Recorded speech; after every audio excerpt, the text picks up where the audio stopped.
जय श्रीनाथ सभी को। चलो अब बात करते हैं वीकली रेंज की। 29 अगस्त 24 निफ्टी स्पॉट की एक्सपायरी कैसी कैसी रख सकती है और इस वीक में बाज़ार की रेंज क्या क्या हो सकती है।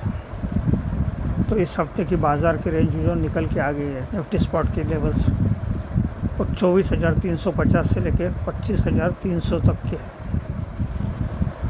अब ये तो हो गए रेंज। अब इसमें कैसे कैसे मोमेंटम आ सकते हैं। तो इस पूरे हफ्ते के लिए 24,688 एक बहुत इम्पोर्टेंट डाइवर्जेंस है।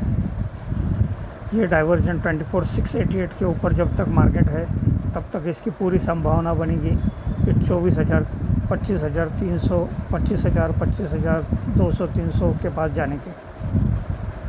और 24,688 के नीचे अगर फिसलने लगा और सस्टेन होने लगा तो फिर इसकी संभावना बनती जाएंगी 24,350 तक आने की। ऐसे इसमें बुलिश और बेरिश मोमेंटम हमें देखने को मिल सकते हैं। कुल मिला के क्या है 24,688 ये जो डाइवर्जेंस है इसको ये बहुत इम्पोर्टेंस रहेगा। इस पर ये सब डिपेंड है। बाज़ार में हमेशा संभावना की बातें रहती है तो उसी तरह ये संभावना है। जहाँ तक ऊपर के लेवल्स है ऊपर के लेवल्स में भी एक 24,950 का भी एक छोटा सा डाइवर्जेंस है। वो भी ताकत रखेगा बाज़ार को रोकने की। रख सकता है वहाँ से बेरिश मोमेंटम आ सकता है। सवाल है सिर्फ कहाँ तक आ सकता है। तो वही बात है कि 24,800 को पहले सपोर्ट 800 ने अगर उसको जाने दिया और तो 688 ने इसको रोकने में कामयाब हो गया तो फिर ये 24,350 के पास चले जाएगा। लेकिन उसकी संभावना इस हफ्ते कम है। इस हफ्ते में ये यहाँ जहाँ पर हम आज बंद हुए 24,800 यहीं से एक 25,000 के और 25,000 और अबव के और एक नया हाई हमें देखने को मिल सकता है। ऐसा क्योंकि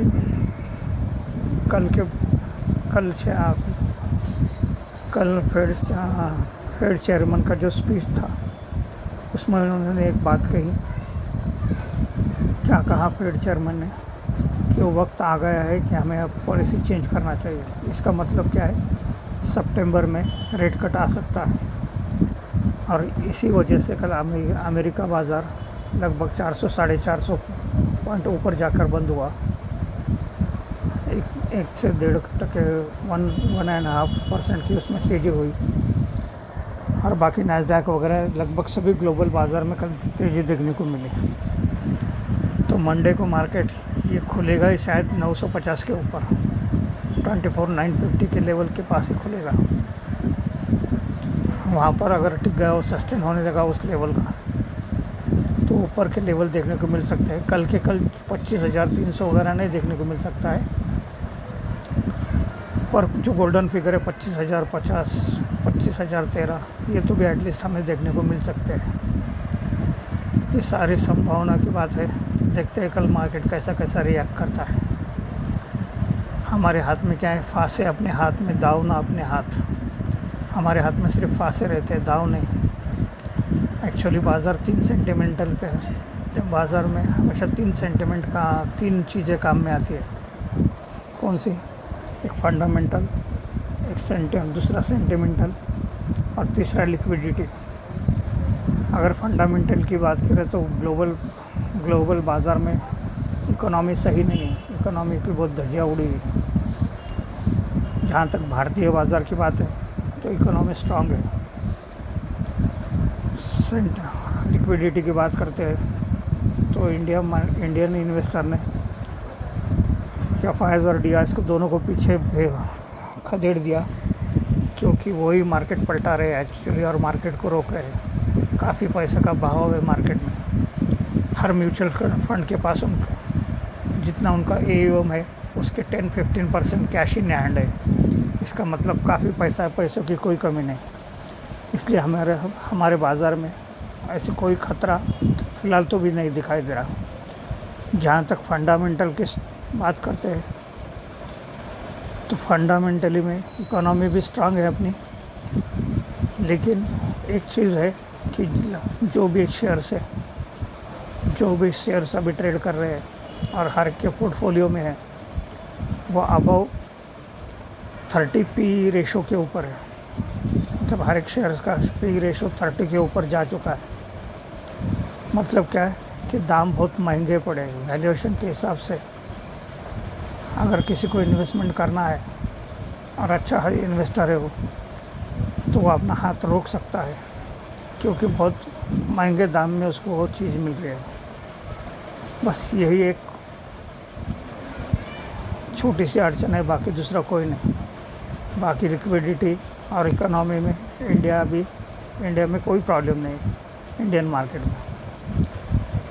इसी सोच के साथ हर भाव पे हर शेयर्स ख़रीदना पड़ रहा है। म्यूचुअल फंड ना चाहते हुए भी उनको भी ख़रीदना पड़ रहा है, क्योंकि उसका दूसरा इलाज ही नहीं। और फॉरेन इन्वेस्टर उनको लगभग ये अपने FIs और DIs हराने में कामयाब हो रहे हैं। धीरे धीरे देखो, अब 24,800 के पास 2 दिन से जो भी स्ट्रगल चल रहा, बुल्स अपने इतना ज़ोर लगा दे रहे कि बियर्स की पावर जो है, जितनी वो मिसाइल बन के आए थे 25,000 से, और जो मिसाइल से उन्होंने दाग दी थी कि वो 23,900 का लो बता दिया था, उस मिसाइल की पावर को इन्होंने कम कर दिया। हर एक दुर्घटना को मार्केट ने पचा लिया। हिंडनबर्ग का जो सदमा था वो भी मार्केट ने पचा लिया। अब इतना कोविड भी पचा लिया, हर चीज़, हर नेगेटिव सेंटिमेंट को पचा लिया। इसलिए वो तो कोई दिक्कत नहीं है बाज़ार में। फिर भी मार्केट कब क्या रिएक्ट करेगा उसका बता नहीं सकते। यह संभावना का खेल है और सिर्फ सीखने के हेतु से बता रहे हैं, इसमें दूसरा कोई उद्देश्य नहीं है। यहाँ पर हम कोई भी खरीदी या बिकवाली की राय नहीं दे रहे, और ना ही कोई कॉल सर्विस या टिप सर्विस प्रोवाइड कर रहे हैं। इस बात का ख्याल रखिए, हम कोई रजिस्टर्ड पर्सन नहीं है जो आपको ये राय दे सके। सिर्फ हमारा अनुभव यहाँ पर शेयर कर रहे हैं और हमारा वो आउटलुक मार्केट के बारे में वो आपको बता रहे हैं। Thank you.